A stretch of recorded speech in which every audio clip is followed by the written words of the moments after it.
akhirnya akhir zaman ini kita kembali kepada kasih mula-mula kita. Pujian, penyembahan, worship kita penuh dengan cinta mula-mula.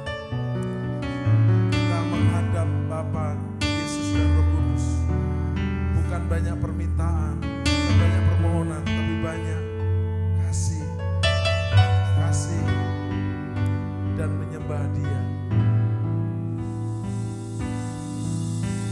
Satu hal yang ku rindukan, ya Tuhan, selalu berada di dekat-Mu dengan senang hati, dengan senang jiwa. Ku menanti di hadirat-Mu. Bersama-sama satu hal.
Oh, I love you, Lord.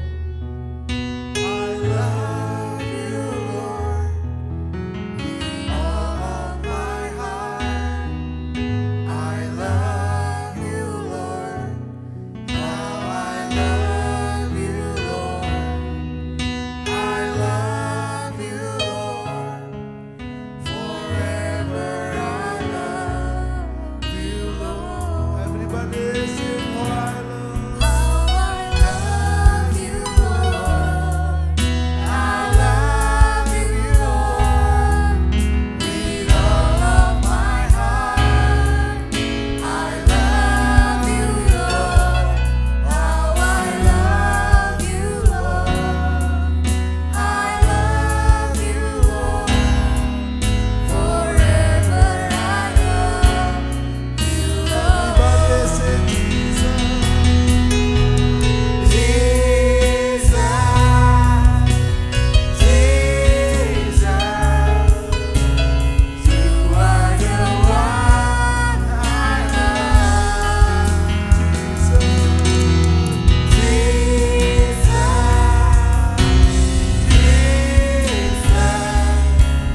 Forever I love you. Lord, I worship you. Lord, I worship you. I worship you with all of my heart. I worship you. Lord, I worship you. I worship you. Forever I worship you. Lord, I worship you.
Jesus.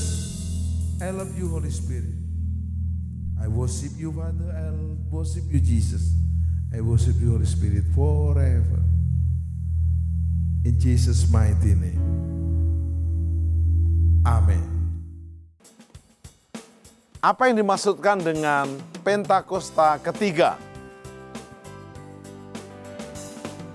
Api Pentakosta menyala, api Pentakosta menyala, api, api, api, api, api, api Pentakosta ketiga. Deklarasi Pentakosta ketiga. 1. Pentakosta ketiga adalah pencurahan Roh Kudus yang dahsyat di zaman ini, melebihi yang terjadi di Azusa Street. 2. Pentakosta ketiga akan mengakibatkan penuaian jiwa yang terbesar dan yang terakhir sebelum Tuhan Yesus datang kembali. 3. Pentakosta ketiga akan membangkitkan generasi Yeremia, yaitu anak-anak muda yang dipenuhi Roh Kudus, cinta mati-matian kepada Tuhan Yesus, tidak kompromi terhadap dosa, dan akan bergerak untuk memenangkan jiwa. 4. Pentakosta ketiga lahir di Indonesia dan akan bergerak ke bangsa-bangsa. Gerakan ini dari timur ke barat dan akan kembali ke Yerusalem. 5. Pentakosta ketiga akan memberikan kuasa untuk menyelesaikan amanat agung, dan setelah itu Tuhan Yesus datang kembali.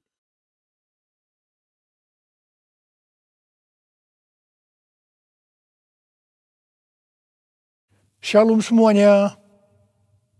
Tanggal 4 September 2021, gereja kita GBI Jalan Jenderal Gatot Subroto genap berumur 33 tahun.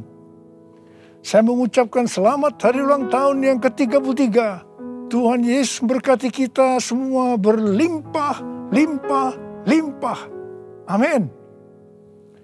Pesan Tuhan untuk memasuki tahun yang ke-34 terdapat dalam Kolose 3 ayat 1 sampai dengan 4. Demikian bunyinya.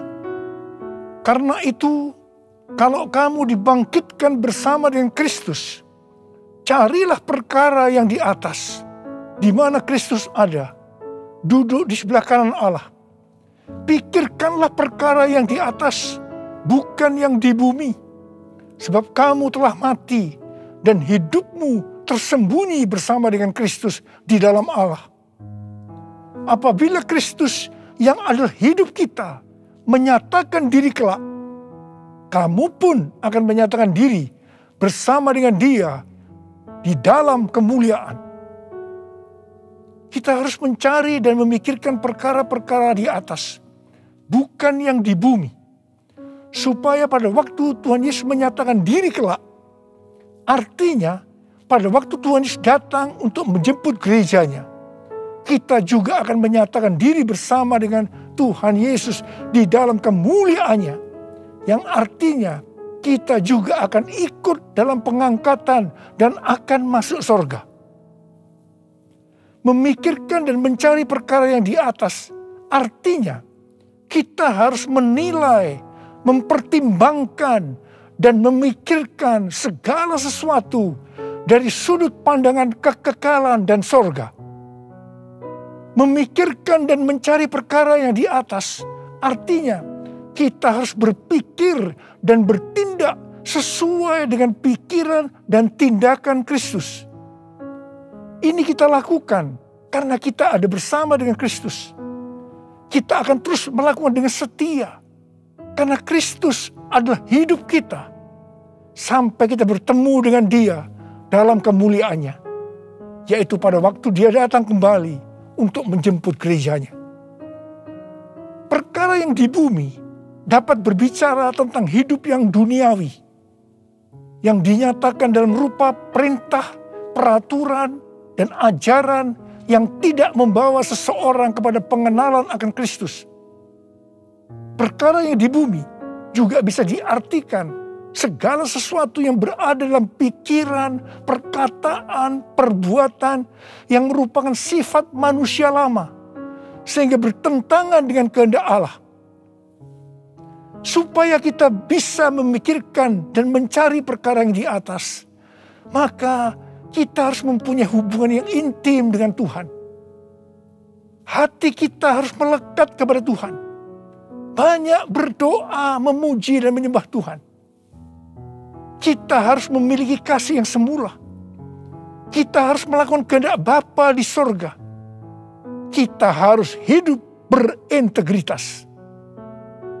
Sekali lagi, saya akan mengingatkan kita semua bahwa dalam menghadapi masalah apapun juga, kita harus tetap meresponi dengan memikirkan dan mencari perkara yang di atas, bukan dengan perkara yang di bumi.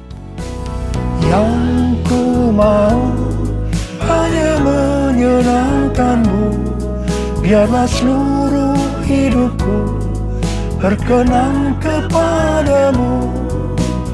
Bukan emas, perak bahkan permata, namun Kau segalanya yang terbaik di dalam hidupku. Haleluya, terpujilah Tuhan. Haleluya, kekal selamanya. Haleluya,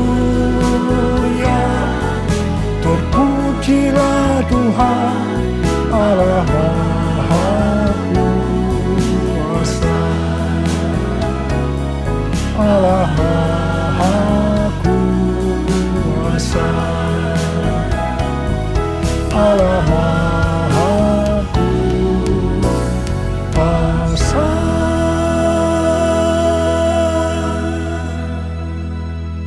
Tuhan Yesus berkata, kasihilah musuhmu dan berdoalah bagi mereka yang menganiaya kamu.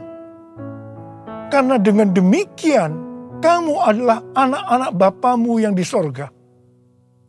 Apabila kamu mengasihi orang yang mengasihi kamu, apakah upahmu?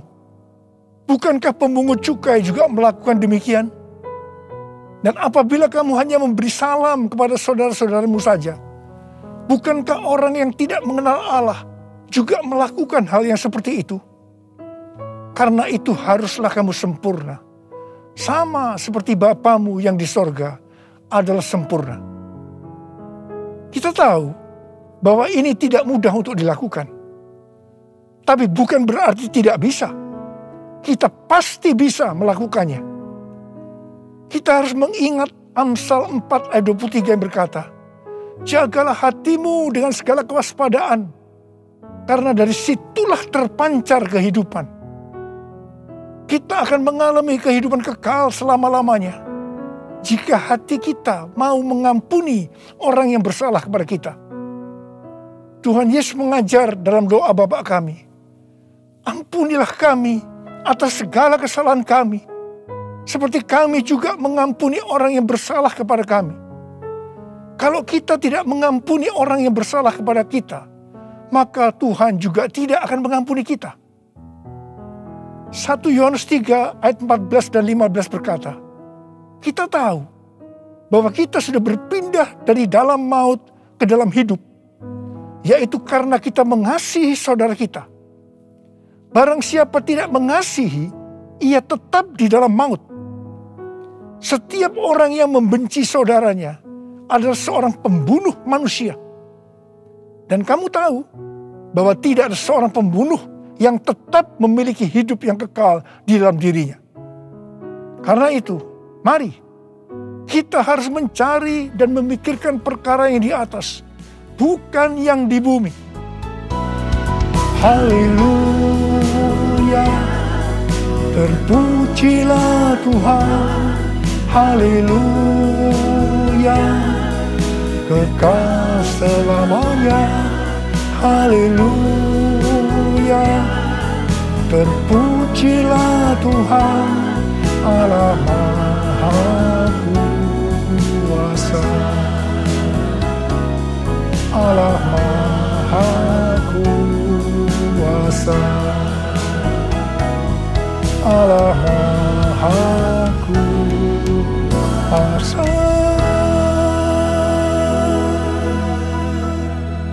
Mazmur 15 ayat 1 berkata, Tuhan, siapa yang boleh menumpang dalam kemah-Mu? Siapa yang boleh diam di gunung-Mu yang kudus? Salah satu syaratnya terdapat dalam Mazmur 15 ayat 4c, yaitu mereka yang berpegang pada sumpah, walaupun rugi. Tuhan Yesus berkata, kalau ya, katakan ya. Kalau tidak, katakan tidak. Jadi kalau kita sudah berkata ya, artinya berjanji ya. Apapun yang akan terjadi, kita harus tetap ya, walaupun rugi. Terus terang saya banyak melihat orang-orang yang sudah berkata ya, tetapi begitu akan merugi, kadang-kadang seperti lupa kalau pernah berkata ya, dan mencari 1001 alasan bagaimana untuk ya berubah menjadi tidak, meskipun harus lewat proses hukum. Ini yang disebutkan perkara yang di bumi, bukan perkara yang di atas. Amsal 21 ayat 21 berkata, siapa mengejar kebenaran dan kasih akan memperoleh kehidupan, kebenaran, dan kehormatan. Karena itu, jadilah orang yang berintegritas, orang yang hidup tulus, jujur di hadapan Tuhan. Sucikan dan kuduskan hati ini untuk layak menghadap hadirat-Mu. Tubuh jiwa rohku kuserahkan padamu, ku menyembah-Mu. Tinggikan nama-Mu ya Tuhan, mulialah nama-Mu ya Tuhan.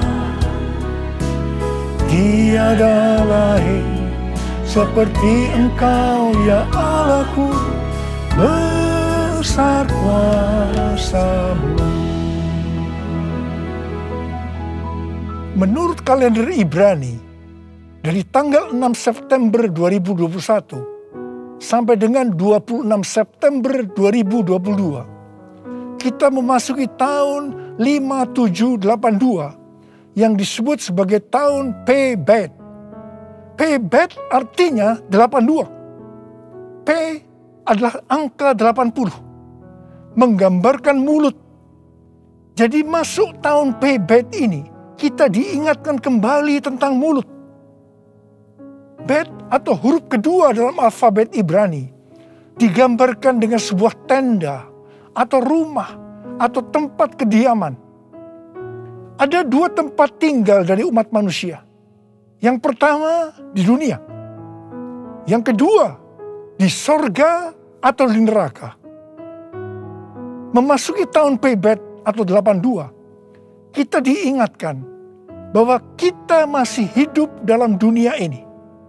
Tetapi segala apa yang kita lakukan, apa yang kita ucapkan, apa yang kita tuliskan dalam media sosial, bukan seperti cara-cara dunia, tetapi harus dengan cara surga. Microsoft merilis indeks keberadaban digital atau Digital Civility Index yang menunjukkan tingkat keberadaban pengguna internet atau netizen sepanjang tahun 2020. Hasilnya memprihatinkan karena menunjukkan tingkat keberadaban netizen Indonesia sangat rendah. Berdasarkan laporan survei dari 16.000 responden di 32 negara antara bulan April sampai Mei 2020. Ini menunjukkan Indonesia ada di peringkat ke-29 terburuk di Asia Tenggara. Saya percaya netizen ini termasuk di dalamnya orang-orang Kristen juga. Tuhan Yesus berkata dalam Matius 12 ayat 36 dan 37. Tetapi aku berkata kepadamu, setiap kata sia-sia yang diucapkan orang harus dipertanggungjawabkannya pada hari penghakiman. Karena menurut ucapanmu engkau dibenarkan, dan menurut ucapanmu pula engkau akan dihukum. Tuhan Yesus akan segera datang kembali. Mari, saya mengajak kita semua untuk berhati-hati dengan mulut kita. Juga dengan apa yang kita tuliskan di media sosial. Apakah itu hoax atau ujaran kebencian, supaya jangan kita dihukum. Amsal 21 ayat 23 berkata, siapa memelihara mulut dan lidahnya, memelihara diri daripada kesukaran. Karena itu, pikirkanlah dan carilah hal-hal yang di atas, di mana Kristus tinggal, bukan seperti yang di bumi. Mulutku penuh dengan pujian kepadamu, ya Yesus Tuhan. Sepanjang hari ku beri penghormatan kepadamu, ya Allahku. Mulutku penuh dengan pujian kepadamu, ya Yesus Tuhan. Sepanjang hari ku beri penghormatan kepadamu, ya Allahku. Sepanjang hari ku beri penghormatan kepadamu, ya Allahku.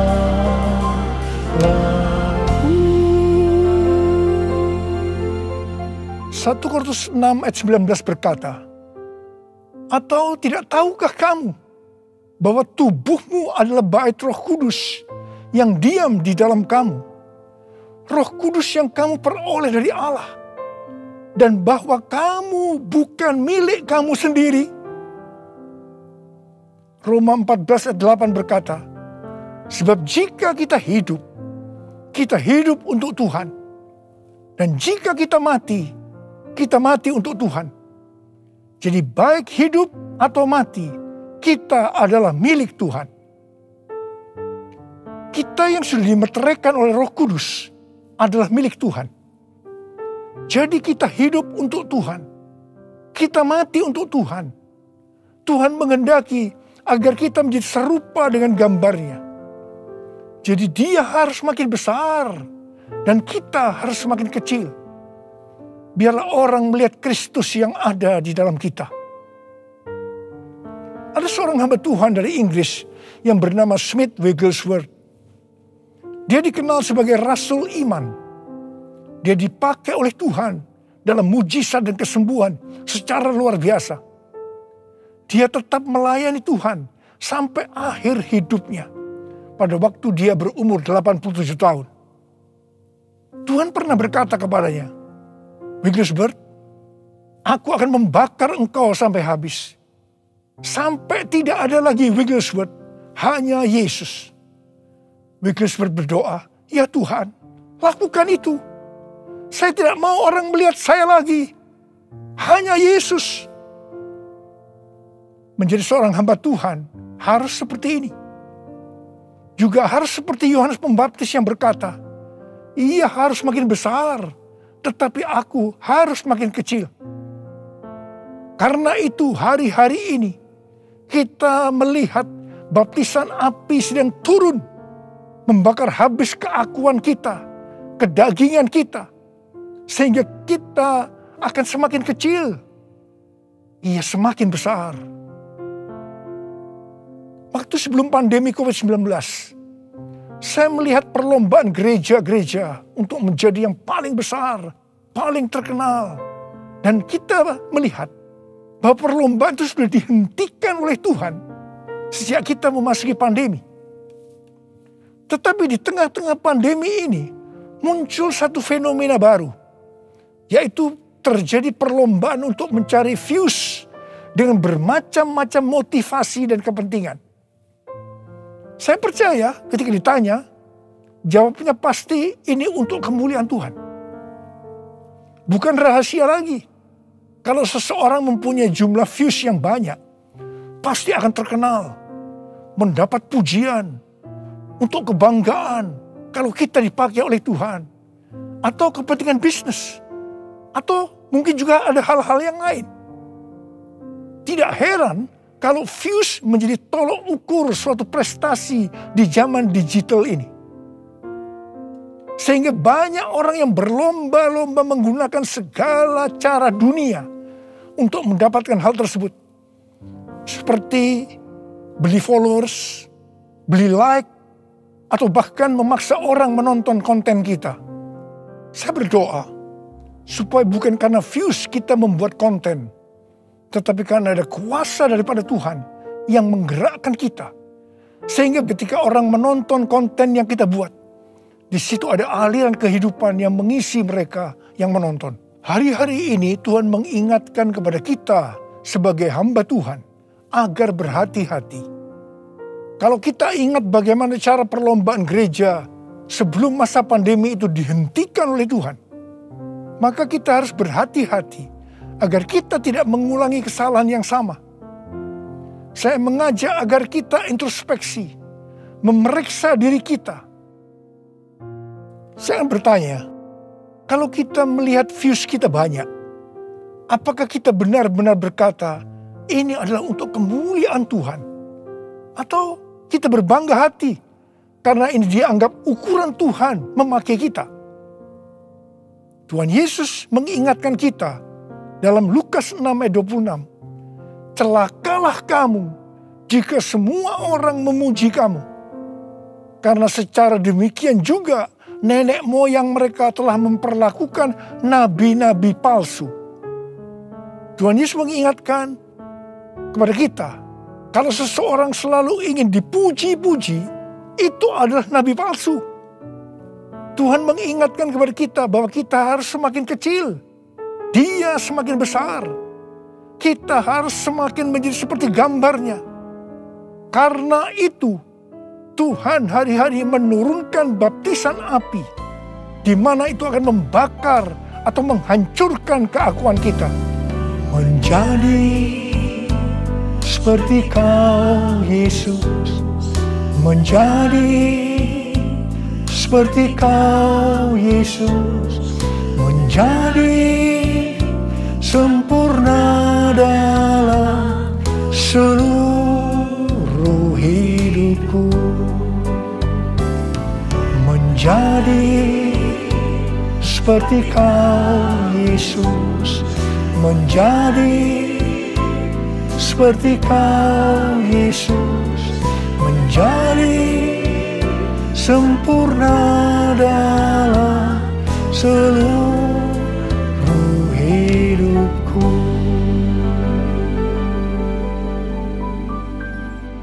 Pada waktu murid-murid Tuhan Yesus menanyakan tentang tanda kedatangannya kembali dan tanda kesudahan dunia ini, salah satunya Tuhan Yesus menjawab, adanya penyakit sampar. Pandemi COVID-19 ini bisa disebutkan sebagai penyakit sampar, sehingga pandemi ini merupakan salah satu tanda dari kedatangan Tuhan Yesus untuk kali yang kedua. Tuhan Yesus mau agar kita mempersiapkan diri sebaik-baiknya untuk menyambut kedatangan Tuhan Yesus di awan-awan yang akan menjemput gerejanya. Ini dapat diartikan bahwa kita harus mempersiapkan diri untuk ikut dalam pengangkatan. Ketika tahun 2009 Tuhan Yesus berbicara kepada saya tentang aku datang segera, hal itu akan didahului dengan pencurahan Roh Kudus yang dahsyat. Salah satu tanda dari pencurahan Roh Kudus yang dahsyat sesuai dengan Yoel 2 ayat 31 adalah terjadinya goncangan yang dahsyat.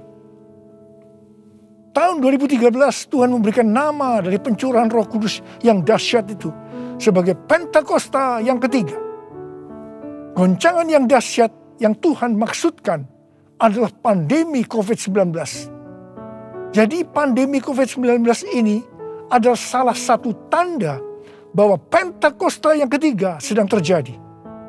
Hal ini dapat diartikan bahwa pandemi ini akan membuat orang-orang mawas diri, introspeksi, bertobat, dan menjadi murid Tuhan Yesus. Pada waktu Roh Kudus dicurahkan di kamar loteng Yerusalem, maka terdengar seperti tiupan angin keras, dan tampaklah lidah-lidah seperti nyala api yang hinggap pada 120 murid Tuhan Yesus. Mereka dibaptis dengan Roh Kudus, yang juga dapat diartikan mereka mengalami baptisan api. Hal seperti ini juga terjadi hari-hari ini. Pada Pentakosta ketiga, kita juga sedang mengalami baptisan api. Pandemi adalah salah satu wujud dari baptisan api. Saya terkesan dengan pidato Bapak Presiden Jokowi pada sidang tahunan 16 Agustus 2021 yang berkata, krisis, resesi, dan pandemi seperti api. Kalau bisa, kita hindari. Tetapi jika hal itu tetap terjadi, banyak hal yang bisa kita pelajari. Api memang membakar, tetapi juga menerangi. Kalau terkendali, dia menginspirasi dan memotivasi. Dia menyakitkan, tetapi sekaligus bisa menguatkan. Kita ingin pandemi ini menerangi kita untuk mawas diri, memperbaiki dan menguatkan diri kita dalam menghadapi tantangan untuk masa depan.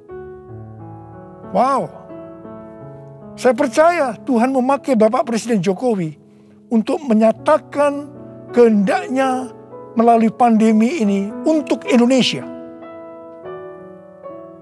Hari-hari ini kita sedang mengalami baptisan api. Tuhan sedang membersihkan gerejanya. Kita akan diubah oleh Tuhan. Dan melalui pandemi ini, saya percaya kita akan menjadi indah pada waktunya. Kalau ada di antara saudara yang karena pandemi ini, atau karena masalah lain, mengalami tekanan-tekanan, seperti depresi, ketakutan, kebingungan, tidak tahu apa yang harus diperbuat, merasa kehilangan masa depan, Tuhan mengingatkan kita dalam 1 Korintus 10 ayat 13. Bahwa pencobaan-pencobaan yang kamu alami ialah pencobaan-pencobaan biasa. Yang tidak melebihi kekuatan manusia. Sebab Allah setia. Dan karena itu Ia tidak akan membiarkan kamu dicobai melampaui kekuatanmu. Pada waktu kamu dicobai, Ia akan memberikan kepadamu jalan keluar. Sehingga kamu dapat menanggungnya. Tuhan Yesus itu baik. Dia sungguh baik. Dan sangat baik kepada kita semua. Tuhan Yesus merindukan pada saat dia datang. Di awan-awan untuk menjemput gerejanya. Kita akan ikut dalam pengangkatan. Dan masuk surga. Karena kita memikirkan dan mencari perkara-perkara yang di atas. Di mana Kristus ada. Duduk di sebelah kanan Allah Bapa. Holy, holy, are you Lord God Almighty? Worthy is the Lamb, worthy is the Lamb. You are holy, holy, are you Lord God Almighty? Worthy is the Lamb, worthy is the Lamb. Amin. Mari kita angkat tangan kita, berbahasa roh, saudara. Kita berbahasa roh. Oh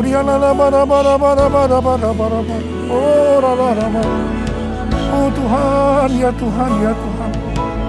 Ya Tuhan, ya Tuhan, ya Tuhan, ya Tuhan. Oh ralaba ya ralaba ya ralaba. Ya Abba, ya Abba, ya Abba, ya Abba, ya Abba. Engkau melihat anak-anak-Mu ya Tuhan. Engkau sudah berbicara kepada kami semua. Karena kami harus mencari, memikirkan perkara-perkara yang di atas, bukan yang di bumi. Tuhan, mampukan kami ya Tuhan. Kau tolong kami semua. Oh Rabbah, kami mau Tuhan. Kami mau ya Tuhan. Engkau melihat anak-anak-Mu yang saat ini mungkin sedang mengalami tekanan-tekanan karena pandemi, karena yang hal-hal yang lain. Engkau tolong mereka. Engkau menyembuhkan yang sakit. Sembuh dalam nama Yesus, sembuh dalam nama Yesus. Sembuh. Oh Rabba. Oh Rabba. Holy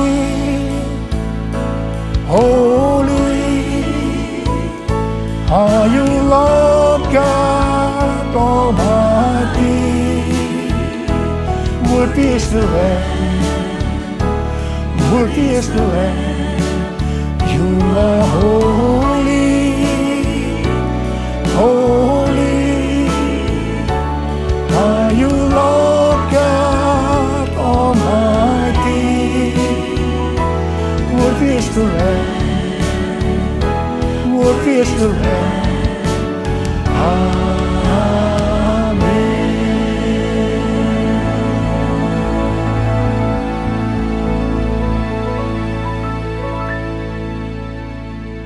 Mari saudara-saudara, kita akan masuk dalam perjamuan kudus. Kita akan mengingat ayat ini. Sebab setiap kali kamu makan roti ini dan minum cawan ini, kamu memberitakan kematian Tuhan sampai Ia datang. Perjamuan kudus adalah perjamuan Tuhan Yesus sendiri. Setiap kali kita masuk dalam perjamuan kudus, Tuhan Yesus selalu berkata, biarlah ini menjadi peringatan akan daku. Biarlah ini menjadi peringatan akan daku. Mari, arahkan hati kita kepada kebaikan Tuhan. Supaya kita lebih mengasihi Tuhan Yesus. Supaya kita lebih mengasihi satu dengan yang lain. Mari tundukkan kepala. Bapa, siapakah kami sebelum kami mengenal Engkau? Kami semua orang berdosa. Upah dosa adalah maut, mati. Tetapi Engkau yang tidak berdosa telah dijadikan dosa oleh karena kami. Engkau harus turun dari sorga mulia, menjelma menjadi manusia, mati ganti kami dengan penderitaan yang luar biasa. Sungguh betapa baiknya Engkau, Aba. Engkau jadikan kami sebagai anak-anak-Mu. Engkau tuntun, Engkau bela, Engkau lindungi, Engkau berkati kami. Engkau juga menegur, menghajar kami. Kalau kami berbuat salah, itu Engkau ya Aba. Itu Engkau ya Aba. Tuhan akan memberkati kita semua melalui perjamuan kudus. Tapi Tuhan mau kita makan dan minum dengan cara yang benar. Karena itu masing-masing sekarang introspeksi. Lihat keadaan dirimu masing-masing. Jangan menyimpan dosa. Kalau ada dosa yang Tuhan ingatkan saat ini, langsung minta ampun. Minta ampun. Ampuni ya Tuhan. Ampuni kami. Ampuni kami ya Tuhan. Ampuni ya Tuhan. Ampuni ya Tuhan. Engkau melihat anak-anak-Mu sedang meminta ampun Tuhan padamu. Bapa, layakkan kami untuk masuk dalam perjamuan kudus. Kami akan masuk dalam perjamuan kudus dengan hati yang penuh ucapan syukur. Dalam nama Yesus kami berdoa. Amin.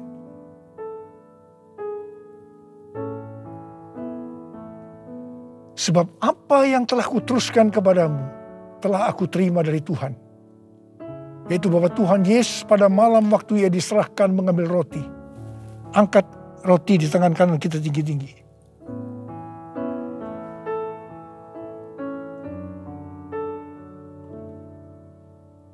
Dan sesudah itu Ia mengucap syukur atasnya.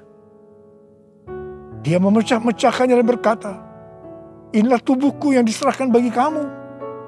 Perbuatlah ini menjadi peringatan akan aku. Sudah dikasih Tuhan. Bukankah roti yang kita pecah-pecahkan ini adalah persekutuan kita dengan tubuh Kristus? Mari kita makan dalam nama Yesus.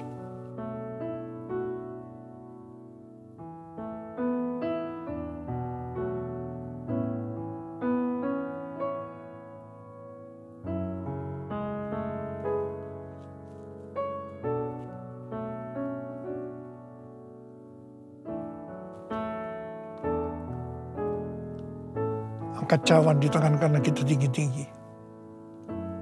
Demikian juga Ia mengambil cawan sesudah makan lalu berkata, Cawan ini adalah perjanjian baru yang dimeterkan oleh darahku.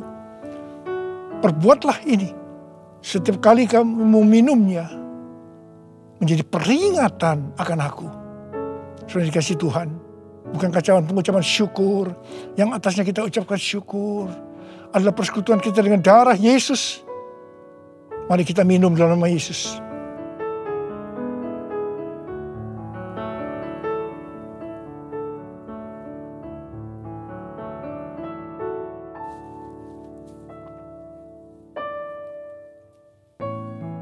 Mari angkat tangan kita. Ucapkan syukur dengan suara. Jangan diam. Jangan diam. Keluarkan suara. Ya Tuhan, terima kasih ya Tuhan. Oh rala bakana maya rala baya rala bara. Oh rala baya rala baya rala baya rala. Tuhan, terima kasih. Terima kasih ya Tuhan, Kau baik buat kami. Terima kasih Engkau yang baik. Kau baik ya Tuhan, terima kasih ya Tuhan. Oh Rabb, terima kasih Yesusku, terima kasih Yesusku. Puji syukur hanya bagi Tuhanku. Terima kasih Yesusku, terima kasih Yesusku. Puji syukur hanya bagi Tuhanku. Terima kasih ya Tuhan. Terima kasih Yesusku. Terima kasih Yesusku. Puji syukur hanya bagi Tuhanku. Terima kasih Yesusku. Terima kasih Yesusku. Puji syukur hanya bagi Tuhanku. Puji syukur hanya bagi Tuhanku. Puji syukur hanya bagi Tuhanku.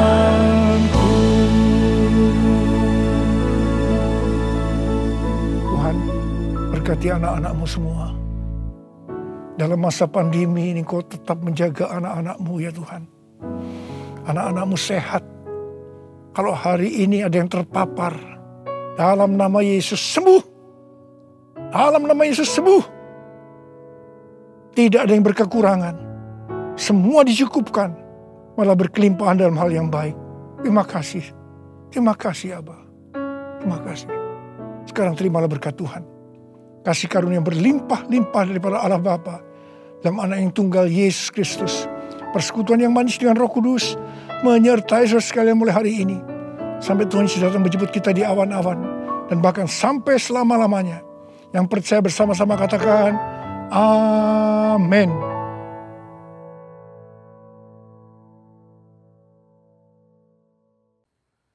Deklarasi iman Mazmur 91 dalam lindungan Allah. Orang yang duduk dalam lindungan yang maha tinggi dan bermalam dalam naungan yang maha kuasa akan berkata kepada Tuhan, tempat perlindunganku dan kubu pertahananku, Allahku yang kupercayai. Sungguh, Dialah yang akan melepaskan engkau dari jerat penangkap burung, dari penyakit sampar yang busuk. Dengan kepaknya ia akan menudungi engkau, di bawah sayapnya engkau akan berlindung. Kesetiaannya ialah perisai dan pagar tembok. Engkau tak usah takut terhadap kedahsyatan malam, terhadap panah yang terbang di waktu siang, terhadap penyakit sampar yang berjalan di dalam gelap, terhadap penyakit menular yang mengamuk di waktu petang. Walau 1.000 orang rebah di sisimu dan 10.000 rebah di sebelah kananmu, tetapi itu tidak akan menimpamu.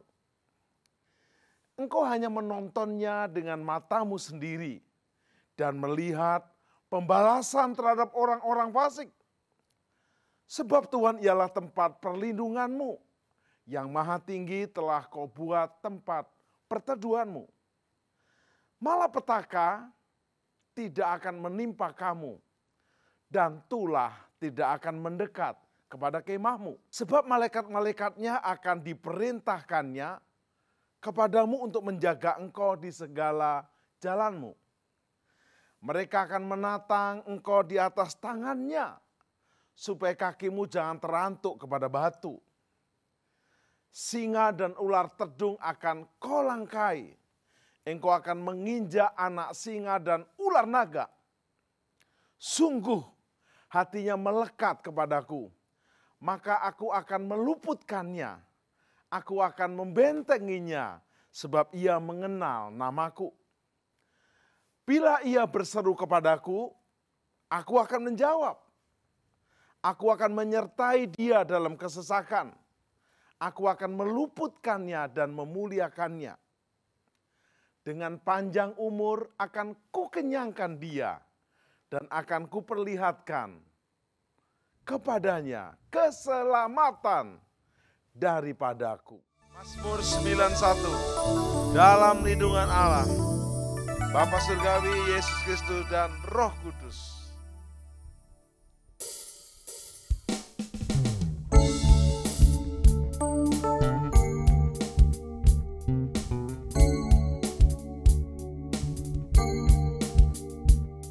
Orang yang duduk dalam lindungan yang maha tinggi dan bermalam dalam naungan yang maha kuasa, akan berkata kepada Tuhan tempat perlindunganku dan kubur pertahananku, Allahku yang ku percayai. Sungguh Dialah yang akan melepaskan engkau dari jerat penangkap burung, dari penyakit sampar yang busuk. Dengan gempanya Ia akan menudungi engkau, di bawah sayapnya engkau akan berlindung. Kesetiaannya ialah perisai dan pagar tembok. Engkau tak usah takut terhadap kedahsyatan malam, terhadap panah yang terbang di waktu siang, terhadap penyakit sampar yang berjalan di dalam gelap, terhadap penyakit menular yang mengamuk di waktu petang.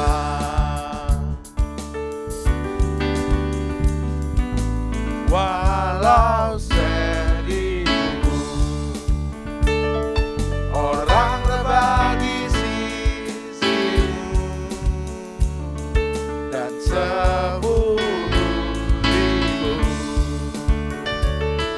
di sebelah kananmu,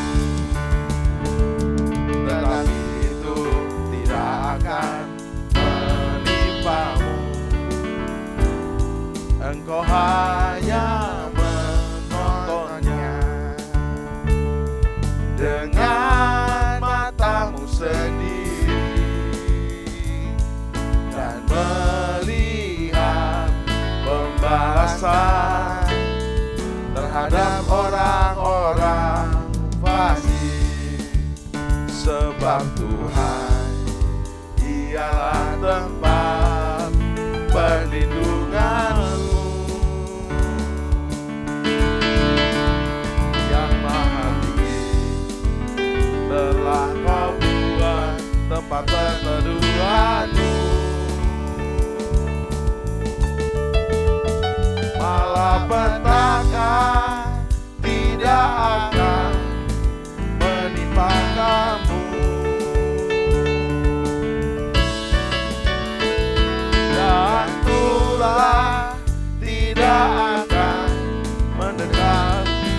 kepada kemah-Mu. Sebab malaikat-malaikatnya akan diperintahkannya kepadamu untuk menjaga engkau di segala jalanmu.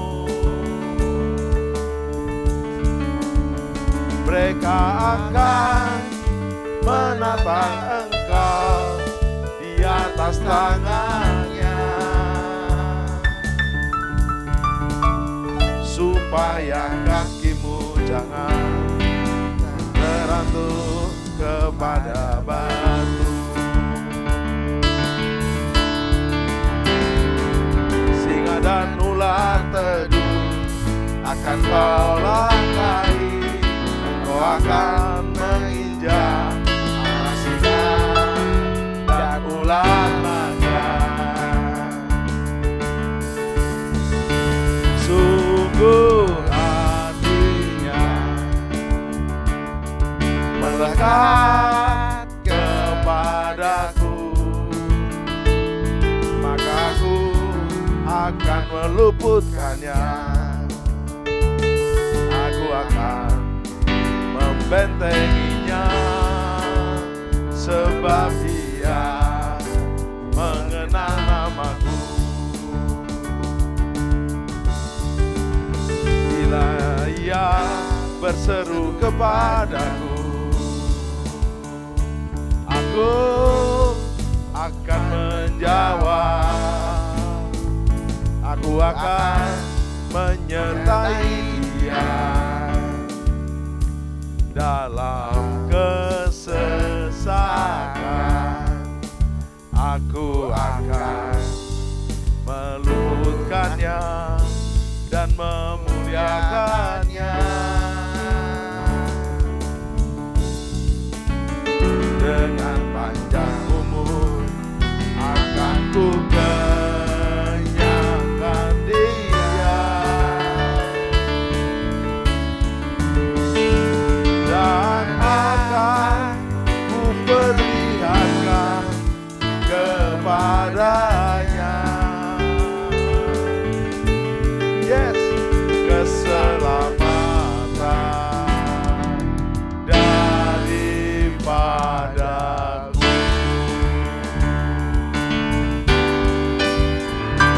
Amin.